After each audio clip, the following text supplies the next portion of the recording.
nothing nicer than the quiet we have out here on our homestead.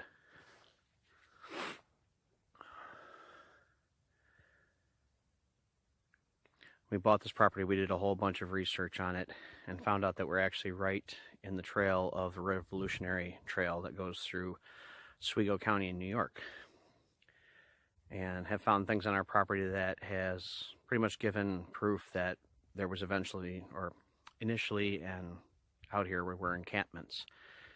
And we have some places where we're pretty sure that soldiers were buried. So our property we consider hallowed ground. We try not to mess around with it too much. In the last year, however, it's become even more hallowed ground for us because the area I'm standing on right now is where all of our goats and our alpacas were last year. It's been a while since I've done a video, but kind of thought this was an important one to do about giving new people heads up on making sure you make good connections with your suppliers and things that you have for your animals, and most importantly, hay. We started last year around November, actually before that, probably June, July, started losing animals here and there, vets visits, tests, all the things you're supposed to do to find out what it was.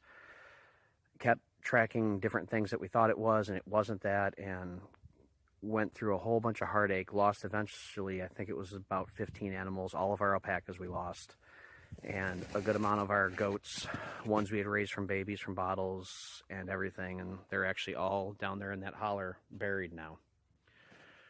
So it was a hard lesson to learn, but it eventually turned into it was bad hay.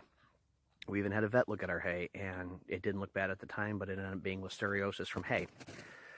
Animals have all been moved to a new area since. They're all healthy, strong, doing great on a new person's hay that we have had tested and all that, and so 100% that's what it was. But basically, I'm doing the video and trying to give you guys, just as bad as it sounds, you have to trust people, but don't always trust their word that everything's good. Make sure you test it, make sure you look into it, and make sure it's all good for you.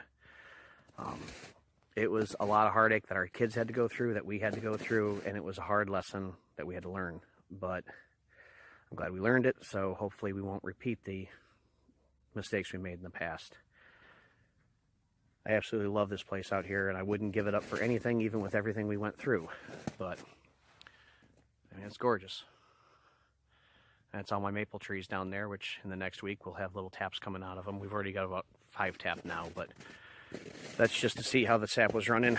Next week we'll be getting a whole bunch more in. But again, just when you're on the homestead and you have lots of animals, number one, go slow. We went too quick. We got too many animals. If we'd had just a few, we probably could have tracked it and gotten it taken care of quicker. But we moved in a little too quick.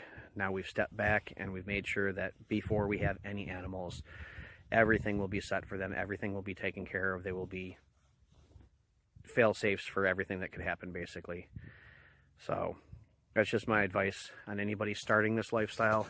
Just make sure you do everything you can to prevent losing things that are really important to you. I guess that's it for today, and from the homestead, see you soon.